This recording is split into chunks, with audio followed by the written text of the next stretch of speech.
ज़िंदगी की असली उड़ान बाकी है, ज़िंदगी के कई इम्तहान बाकी है। ज़िंदगी की असली उड़ान बाकी है, ज़िंदगी के कई इम्तहान बाकी हैं। अभी तो चले हैं बस 2 कदम, अभी तो चले हैं बस 2 कदम, अभी तो पूरा आसमान बाकी है। नमस्कार दोस्तों, आप लोगों का स्वागत करता हूं हमारे YouTube चैनल स्टडी क्लब 24 में। मैं जितेंद्र और आज हम पढ़ने वाले हैं पृथ्वी की आंतरिक संरचना। पृथ्वी की आंतरिक संरचना जो कि बहुत ही महत्वपूर्ण टॉपिक है और आज हम इसे बिल्कुल बारीकी से और अंदर से पढ़ने की कोशिश करेंगे। अच्छे से पूरा रिवीजन करेंगे इस चीज़ का, अच्छे से समझेंगे इन चीज़ों को। तो चलिए शुरू करते हैं।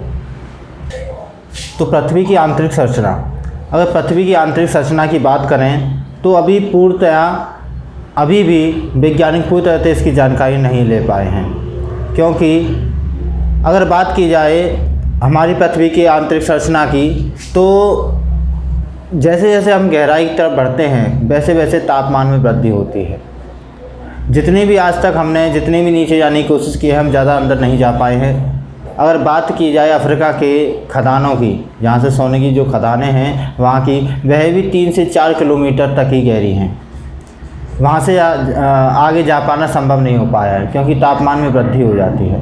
अगर बात करें अब तक की सबसे बड़े होल करने की, तो वो जो ड्रिल हुआ है वो आर्कटिक महासागर में कोला क्षेत्र में किया गया है। उसकी भी गहराई करीब 12 किलोमीटर है, जो कि बहुत कम है, जिससे भी हमें पूर्ण जानकारी नहीं मिल पाती है कि पृथ्वी की आंतरिक संरचना में आखिर कौन कौन से पदार्थ हैं, क्या क्या चीज़ें हैं।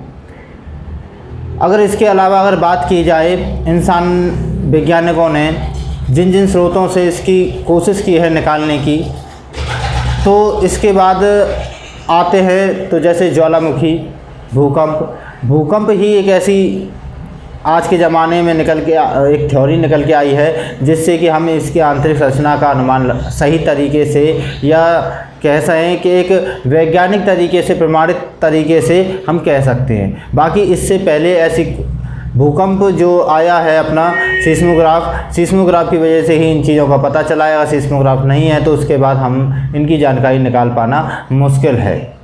तो देखिए, इससे पहले हम किस चीज़ों से इनकी पृथ्वी की आंतरिक संरचना के बारे में जानकारी थोड़ी बहुत हमने प्राप्त की थी, तो वो किस तरीके से प्राप्त की थी। तो उसके लिए हमने सबसे पहले देखा था घनत्व, पृथ्वी का घनत्व। उसके बाद देखा था इसका दाब, ताप।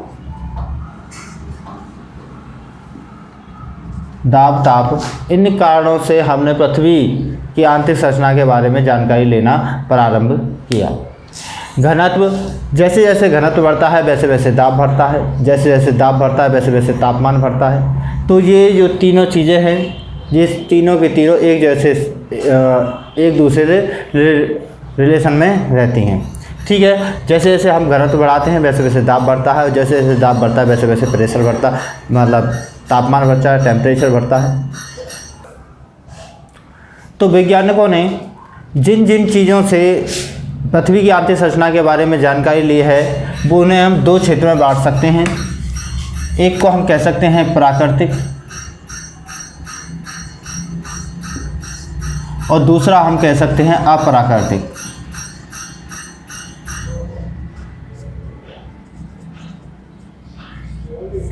एक को कह सकते हैं हम प्राकृतिक, एक को कह सकते हैं हम अप्राकृतिक। अब आप प्राकृतिक की बात करें तो प्राकृतिक में आते हैं हमारे ज्वालामुखी, और दूसरे पे आ जाता है हमारे भूकंप,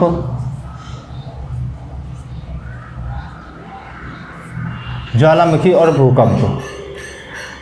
दूसरा आता है हमारा अप्राकृतिक।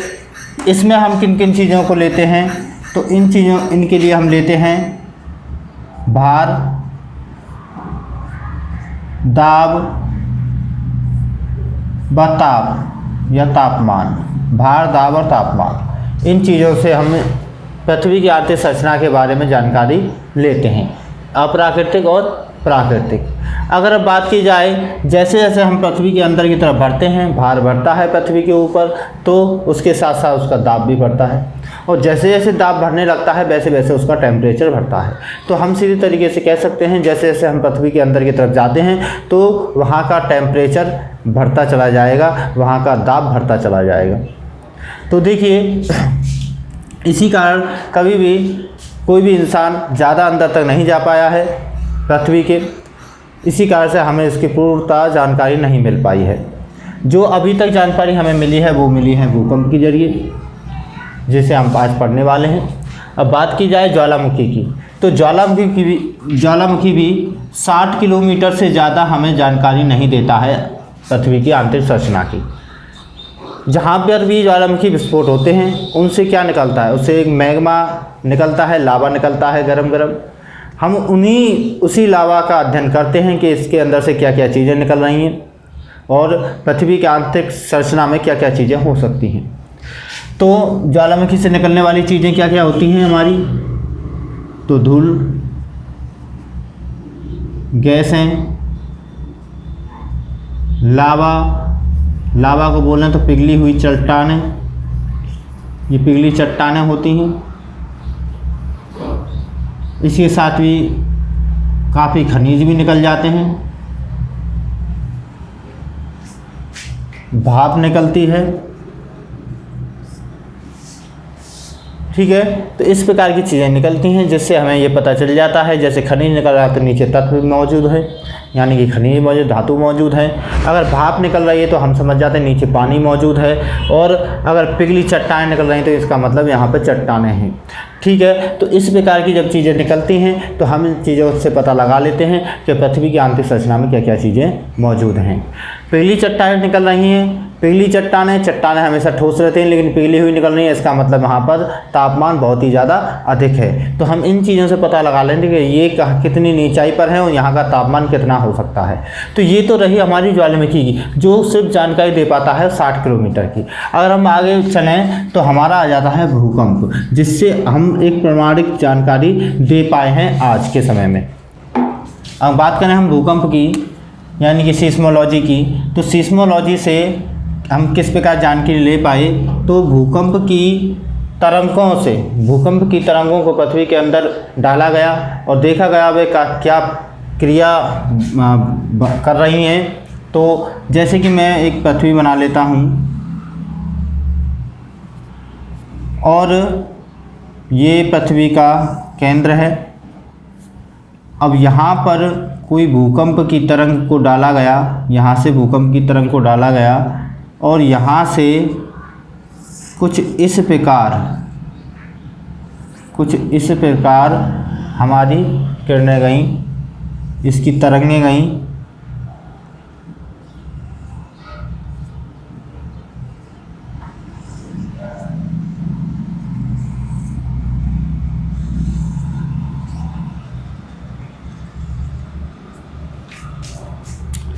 तो ये हमारा भूकंप का केंद्र था। यहाँ से जब यहाँ से भूकंप उठा तो यहाँ से तरंगें निकल के गई। तो तरंगों को देखकर ये पता लगाया गया कि ये तरंगें सीधी ना जाकर ये जो हमारी धरातल है उसकी साइड में मुड़ जा रही हैं, वर्गाकार रूप ले रही हैं, वर्गाकार रूप में जा रही हैं, ये सीधी ना जाकर। क्या कारण होता है, जो किरणें होती हैं, तरंगी किरणें, ये तीन प्रकार की किरणें होती हैं। एक होती है पी किरणें, एस किरणें और एल किरणें। पी किरणों को बोला जाता है प्राथमिक किरणें, एस किरणों को बोला जाता है सेकेंडरी किरणें या द्वितीयक किरणें, द्वितीय तरंग, ठीक है। और एल का मतलब हुआ धरातलीय किरणें। एल जो तरंगें होती हैं ये धरातल पे ही काम करती हैं, धरातल पे ही आती हैं, तो इससे हमें कोई मतलब नहीं निकल पाता है इन चीज़ों का। तो सिर्फ दो चीज़ें होती हैं, पी और एस। अगर पी की बात करें तो पी तरंगें ठोस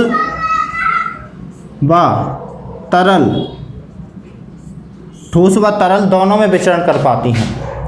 अगर बात करें एस तरंगों की तो एस तरंगें सिर्फ ठोस में जा पाती हैं, तरल में नहीं जा पाती। सिर्फ ठोस में जा पाएंगी।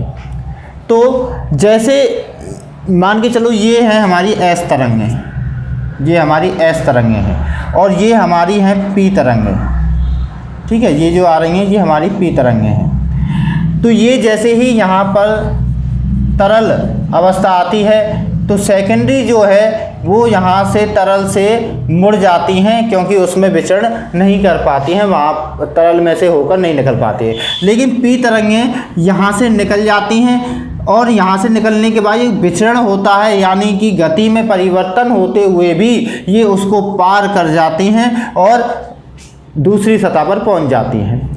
तो इससे ये पता चलता है कि जैसे अगर इसकी गति में तरंगों की गति में अगर कोई फ़र्क आता है, कोई अंतर दिखाई देता है या विचरण दिखाई देता है, अलग अलग गति दिखाई दे रही है, तो इससे हम ये पता लगा सकते हैं पृथ्वी की आंतरिक संरचना कई परतों से, अलग अलग घनत्व वाली परतों से बनी हुई है। अगर ये ठोस होती, पूरा का पूरा पृथ्वी ठोस होता तो ये तरंगें सीधी निकल जाती। तो इससे हम ये पता लगा लेते कि पूरी पृथ्वी अगर सीधी किरण निकल रही है तो इसका मतलब पूरी पृथ्वी एक समान है, एक घनत्व वाला है और ये सारी चीज़ें एक जैसी हैं। लेकिन ये तरंगें जो कि मुड़ रही हैं, एस तरंगें मुड़ रही हैं, यानी कि यहाँ तक मैं कह सकता हूँ कि ठोस है और उसके अंदर जाने पर यहाँ पर तरल अवस्था शुरू हो जाती है, जिसमें से एस किरणें निकल नहीं पाती और वह धरातल की ओर मुड़ जाती हैं, वक्राकार रूप ले लेती हैं। तो इससे ये पता चलता है कि धरातल है, धरातल के बाद नीचे पिघली हुई वस्तुएं हैं, पिघली हुई धातुएं हैं, या फिर नीचे की संस्था द्रव अवस्था में है। इसके बाद अगर बात करें पी किरणों की, जो कि दोनों में से निकल रही है, वो यहाँ से भी निकलती है, ठोस में से निकलती है, तरल में से निकलती है, फिर ठोस में से निकलती है, फिर तरल में जाती है। तो वो क्या कर रही है, वो सीधी निकल तो रही है लेकिन उसकी गति में परिवर्तन आ रहा है।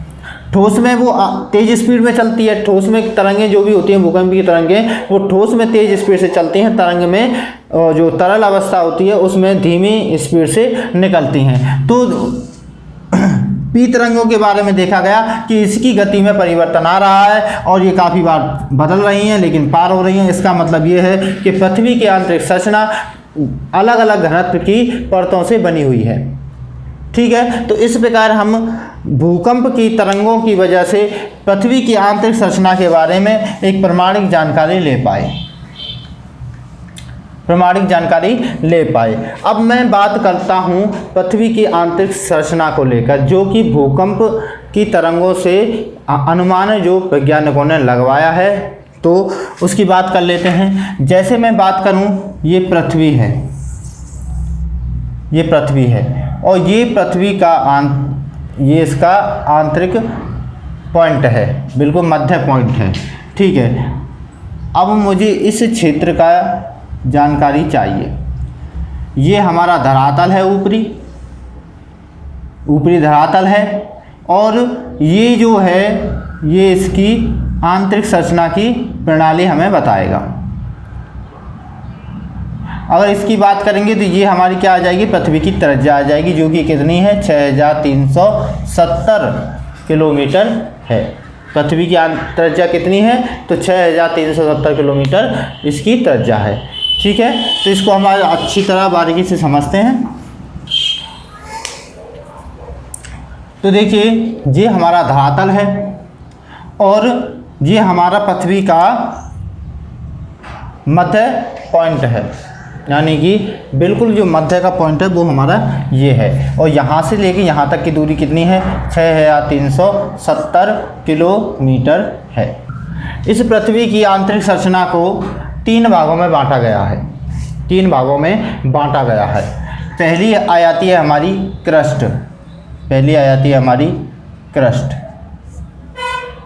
दूसरी आ जाती है हमारी मेंटल और तीसरी आ जाती है हमारी कोर।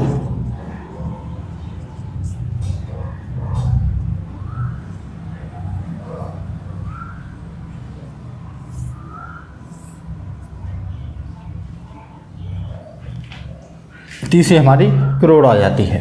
तो देखिए, जैसे जैसे हम पृथ्वी के अंदर बढ़ते जाते हैं वैसे वैसे इसका दाब बढ़ता जाता है, वैसे वैसे इसका तापमान बढ़ता जाता है। तो जो भारी धातुएं होती हैं वो क्या होती हैं, दाब के चलते अंदर की तरफ चली जाती हैं और जो हल्की धातु होती हैं हमारी ऊपर की तरफ आ जाती हैं। ठीक है, और जैसे जैसे हम ऊपर से नीचे की तरफ बढ़ते हैं तापमान में वृद्धि होती है। तो वो वृद्धि किस प्रकार होती है, तो प्रति 32 किलोमीटर जाने पर 1 डिग्री तापमान की वृद्धि होती है। 1 डिग्री तापमान की वृद्धि हो जाती है प्रति 32 किलोमीटर नीचे जाने पर। ठीक है, और अगर हम बात करें अपनी क्रस्ट की, क्रस्ट यानी कि इसको हम बोल सकते हैं भूपर्पटी, इसको भूपर्पटी भी बोला जाता है, इसको सीमा भी बोला जाता है, सॉरी सियाल भी बोला जाता है, इसको सियाल भी बोला जाता है। सियाल क्यों बोला जाता है, तो इसकी जो हमारी जो भूपर्पटी है, क्रस्ट है, इसमें सबसे ज़्यादा मात्रा में जो पाए जाते धातुएं हैं वो है हमारी सिलिका और एल्युमिनियम। सिलिका और एल्युमिनियम, इस दोनों धातुओं की प्रधानता होती है हमारी क्रस्ट में, भूपर्पटी में। इसी कारण इसको सियाल बोला जाता है। सियाल यानी कि SI से सिलिका और AL से हमारा एल्युमिनियम, तो इन दोनों के शब्दों के निर्माण से बना है हमारा सियाल। ठीक है, इसी प्रकार मेंटल की बात करें, मेंटल को सिमा भी बोला जाता है, सिमा। ठीक है, और सिमा यानी वो कैसे बना है, ये सिलिका प्लस मैग्नीशियम से बना है, दोनों को जोड़कर सिमा बना दिया गया है। ठीक है, क्रोड़ की बात करें तो क्रोड़ को बोला जाता है नीफे यानी कि इसमें निकेल प्लस फेरियम धातु यानी निकेल और लोहा इससे मिलकर बना है नीफे, जिसको बोला जाता है नीफे। ठीक है, निकेल और फेरियम से मिलकर बना है, जिसको कोड बोला जाता है। अब बात करें ये क्रस्ट की, तो ये क्रस्ट जो है इसकी जो गहराई है ये कहाँ तक पाई जाती है, तो ये पहली पाई जाती है 30 से 100 किलोमीटर तक, 30 से 100 किलोमीटर तक, जिस पे हमारा धरातल है। ये प्रत्येक जगह समान नहीं है, अलग अलग जगह पर अलग अलग इसकी ऊंचाई नीचाई रहती है। जैसे अगर हम बात करें महासागरों की, तो महासागर पर इसकी मोटाई जो है बहुत कम होती है, और अगर बात की जाए महाद्वीपों की, तो महाद्वीप पर इसकी मोटाई बहुत ज़्यादा होती है।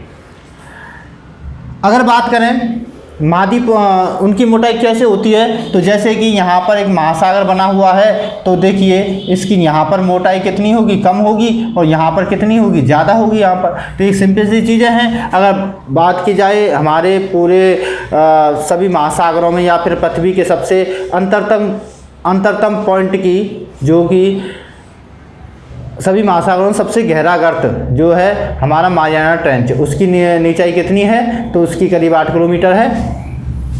तो देखिए 8 किलोमीटर है, तो वहाँ पर 8 किलोमीटर, उससे नीचे कुछ है नहीं है, तो वहाँ पर क्या है, इसकी 8 किलोमीटर कम हो जाती है। तो इस प्रकार से हमारी ये भूपृष्ठ की चौड़ाई होती है।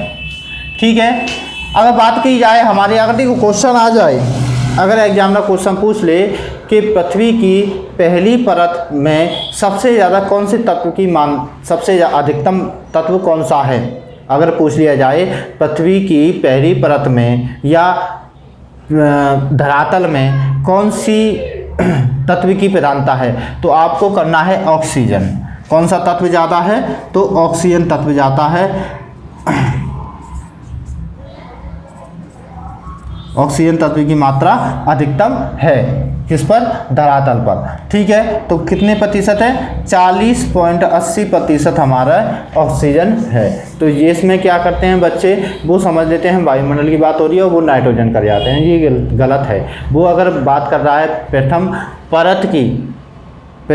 परत की भू, अगर धरातल की बात कर रहा है तो धरातल पर किसकी ज़्यादा है, तो हमारी ऑक्सीजन की मात्रा ज़्यादा है। और इसके बाद अगर बात करेंगे सियाह की, यानी कि सिलिका की, तो सिलिका कितनी है, तो सिलिका हमारी 27.7% हमारी सिलिका है। अगर बात की जाए इसके बाद उसकी एल्युमिनियम की, तो एल्युमिनियम हमारी कितनी है, तो एल्युमिनियम हमारी 8% है। ठीक है, ये चीज़ें हमें याद रखनी हैं। तो क्रस्ट पे ये चीज़ें पाई जाती हैं। ठीक, अब क्रस्ट के बाद जब हम नीचे की तरफ बढ़ते हैं तो क्रस्ट के नीचे आता है हमारा मेंटल। ठीक है, मेंटल आता है जो कि किससे बना है, हमारा सिलिका और मैग्नीशियम से बना है, और यहाँ का तापमान भी अधिक हो जाता है। अब इसकी बात की जाए कि इसकी गहराई कितने तक है, तो इसकी गहराई है 2900 किलोमीटर तक। कहाँ तक, 2900 किलोमीटर तक इसकी गहराई है।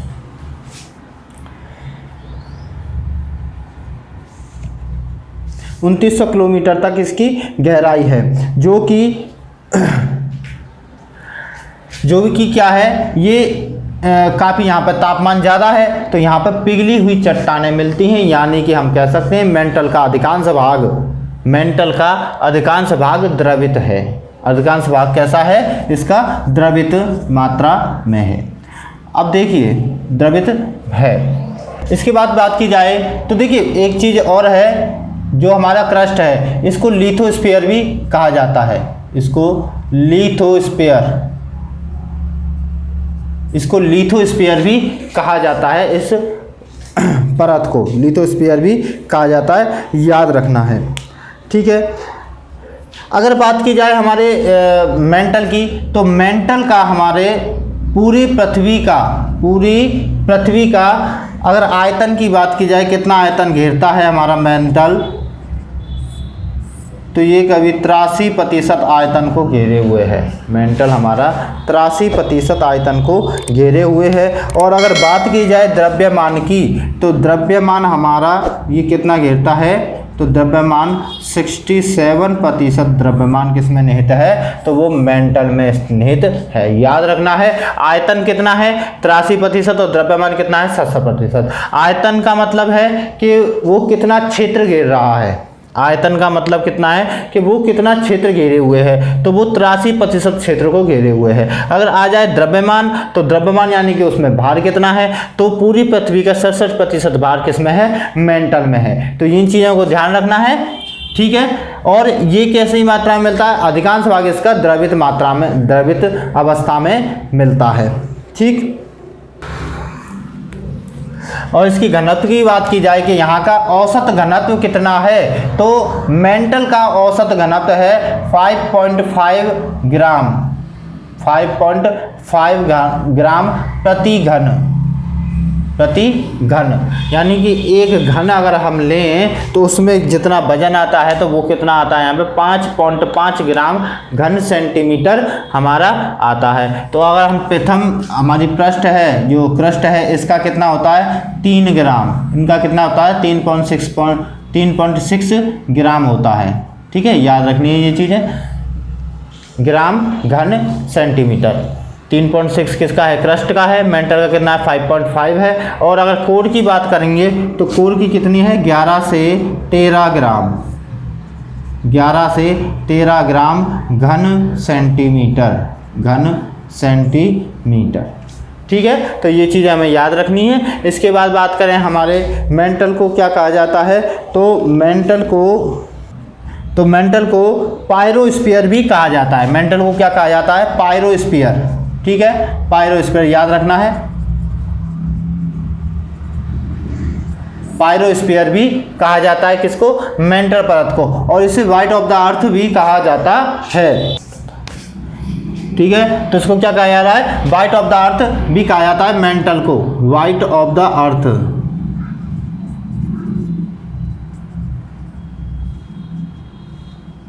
इसे व्हाइट ऑफ द अर्थ भी कहा जाता है। याद रखनी है ये चीजें।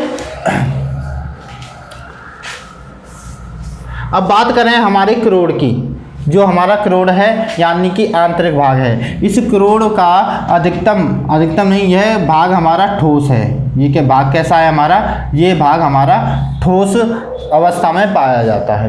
ठोस अवस्था में पाया जाता है। तो आपके दिमाग में आपके सवाल आ रहा होगा कि जैसे जैसे हम नीचे की तरफ बढ़ते हैं, दाब बढ़ता है, तापमान बढ़ता है, और तापमान अधिक हो जाने से जो नीचे की हमारी संरचना है वो पिघली हुई होनी चाहिए।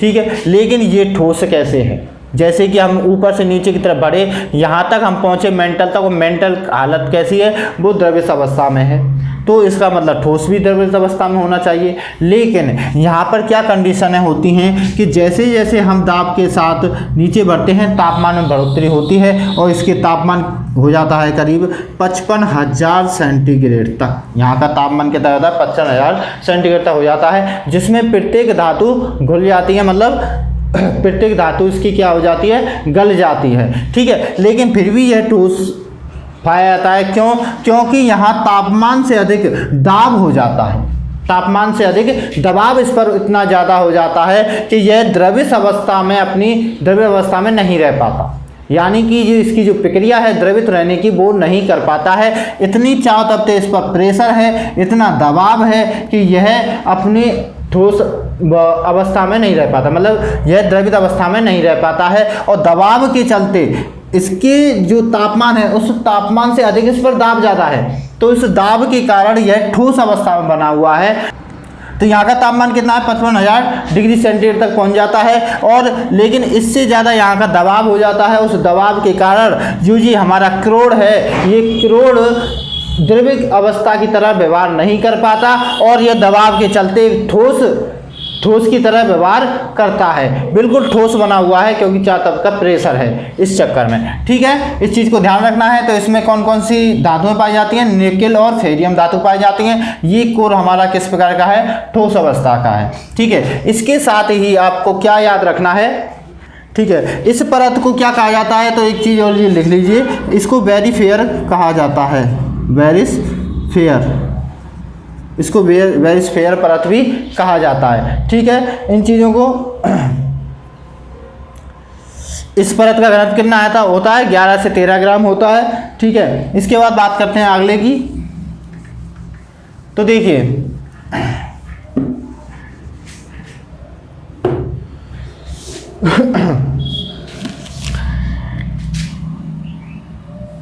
ये जो 3 परतें हैं हमारी, क्रस्ट, मेंटल और क्रोड।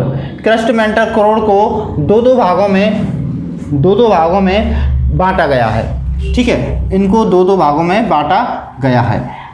इन दो भागों में, जैसे कि महासागर है, जहाँ पर महासागर तक के भाग को एक भाग में और महासागर के नीचे भाग को दूसरे भाग में, यानी कि इसको बोल सकते हैं हम ऊपरी परत, और इसको बोल सकते हैं हम निचली परत, ठीक है।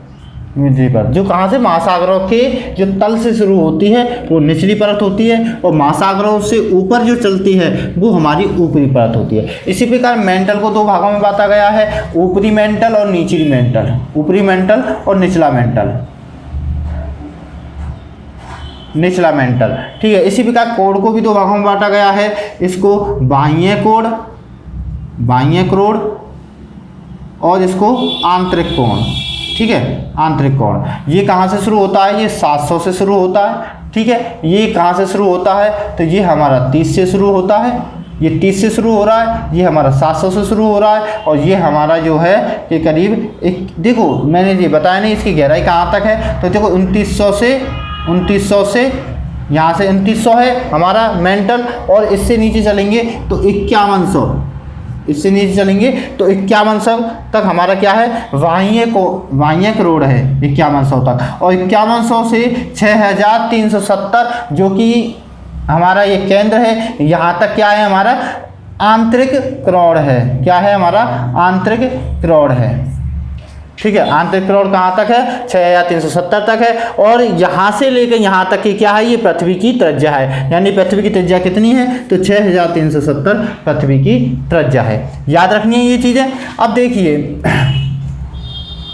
इसको ऊपरी निचला इनको क्यों रखा गया है, क्योंकि ये जो ऊपर का भाग है और ये नीचे के भाग में काफ़ी ज़्यादा अंतर है, काफ़ी ज़्यादा अंतर है। तो ऊपरी जो भाग है वो थोड़ा सा ठोस अवस्था में भी है, ठोस अवस्था में भी है, और थोड़ा पिघली अवस्था में भी है, यानी कि एक संक्रमण क्षेत्र है दोनों का। अगर यहाँ बात करें द्रवित की, तो ये कैसा है, यहाँ पे द्रवित है, पूरी तरह से द्रवित है। नीचे वाला द्रवित है, ऊपर वाला क्या है, ठोस है, लेकिन इतना ठोस नहीं है जितना होना चाहिए, ठीक है। तो ये ऊपर वाला ठोस कह सकते हैं हम, नीचे वाले को द्रवित कह सकते हैं। इसी प्रकार बात की जाए क्रोड की, तो क्रोड का जो ये बाह्य क्रोड है ये कैसा है हमारा, थोड़ा द्रवित अवस्था की तरह प्रकृति इसकी थोड़ी द्रवित अवस्था की तरह है, पूरी तरह से द्रवित नहीं है। और इसके नीचे की बात करेंगे, ये कैसा है, हमारा ठोस है, क्योंकि यहाँ पर दबाव ज़्यादा है, तो यहाँ पर थोड़ा सा द्रवित और ठोस के मध्य मतलब संक्रमण है दोनों में, ठीक है। और यहाँ पर पूरी तरह से ठोस है नीचे वाली परत, ठीक है। तो इस कारण इनको दो भागों में बांटा गया है। इनको भी दो भागों में, क्रस्ट को दो भागों में, ऊपरी क्रस्ट और निचला क्रस्ट, इस मेंटल को ऊपरी मेंटल, निचला मेंटल, और करोड़ को बाह्य कोण और आंतरिक करोड़, ठीक है। इन चीज़ों में बांटा गया है। अब बात करें जैसे इसका संक्रमण क्षेत्र की, जैसे कि बात की जाए, ये हमारी परत की सीमा है, ये सीमा है जो क्रस्ट और मेंटल को अलग करती है। तो क्या दोनों एक कोई बाउंड्री है कि यहाँ पे आए और यहाँ से मेंटल शुरू हो गया, ऐसा होता है क्या भाई? ऐसा नहीं होता है। संक्रमण क्षेत्र आता है बीच में। जैसे हम गांव से शहर में जाएंगे, तो गांव से सीधे शहर में कोई बाउंड्री है कि गांव से निकले और सीधे शहर में पहुंच गए, वहां से बिल्कुल शहर शुरू हो जाएगा? नहीं, बीच में संक्रमण क्षेत्र आता है। गांव से ऊपर की तरफ जाएंगे, तहसीलें आएंगी, तहसील से थोड़े अच्छे शहर आएंगे, अच्छे शहर से फिर बड़ा शहर आएगा, बाजार आएंगे, वो आएंगे। तो हम धीरे धीरे करके गाँव से शहर की तरफ बढ़ते हैं, तो धीरे धीरे हम उस माहौल में बढ़ते जाते, मतलब कि वो शहरी माहौल धीरे धीरे करके बढ़ता रहता है और अंत में हम शहर में पहुंचते हैं। तो इसी प्रकार यहाँ पर भी क्या होता है, ये अब क्रस्ट से हम मेंटल की तरफ चलते हैं, तो यहाँ पर थोड़ा ये हमारा संक्रमित क्षेत्र होता है, जो क्रस्ट और मेंटल को जोड़े हुए रखता है और बढ़ता है, धीरे धीरे बढ़ते हुए द्रवित, जानेंगे यहाँ पर ठोस है, ठोस से धीरे धीरे बढ़ते हुए जाएंगे, ठोस से और थोड़ा नरम होगा और नरम होगा और लास्ट में आकर द्रवित हो जाएगा। तो ये जो हमारी विभाजक रेखा है, क्रस्ट और मेंटल की जो विभाजक रेखा है, इसको बोला जाता है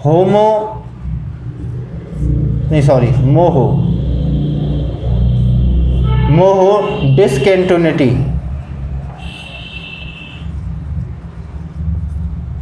मोहो डिस्कंटिन्यूटी, ठीक है। इसके बाद बात करें हमारी ये जो 2900 किलोमीटर पर जो विभाजक रेखा है, जो 2900 किलोमीटर तक हमारी विभाजक रेखा है, इसको बोला जाता है गोटन वर्ग डिस्कंटिन्यूटी, ठीक है। इसको क्या बोला जाता है, हमारी मेंटल और करोड़ को जो बांट रही है उस विभाजक रेखा को बोला जाता है गोटन वर्ग डिस्कंटिन्यूटी। और अगर बात करें हम जो करोड़ को दो भागों में बांट रही है, जो करोड़ को दो भागों में बांट रही है, वो हमारी क्या है, वो हमारी है लेहमन डिस्कंटिन्यूटी।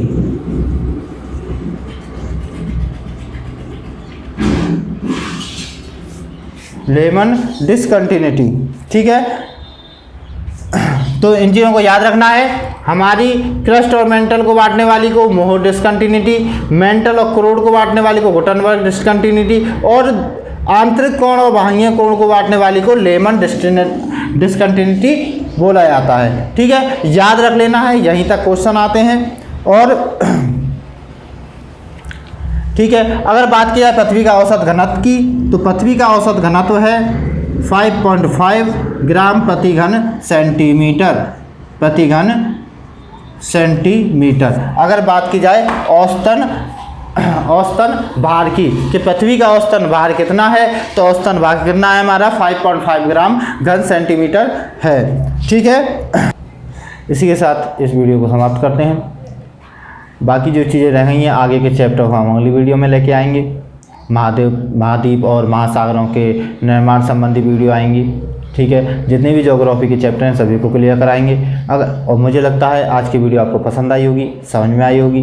अगर आपको हमारी वीडियो पसंद आती है तो लाइक करें, दोस्तों को शेयर करें और चैनल को सब्सक्राइब करें, और उसके बगल में आने वाला बेल आइकन को प्रेस करें, जिससे कि हमारी आने वाली सभी वीडियो की नोटिफिकेशन आप तक पहुँच जाए। जिन आप लोगों ने अगर हमारी पुरानी वीडियो नहीं देखी हैं तो उनकी लिंक आपको डिस्क्रिप्शन बॉक्स में मिल जाएंगी। हमने बेहतरीन तरीके से और अच्छी तरीके से सभी चैप्टर जो अब तक कराए हैं सभी को बेहतरीन तरीके से कराया है और लोगों को पसंद भी आ रहे हैं। इसी के साथ जय हिंद, जय भारत।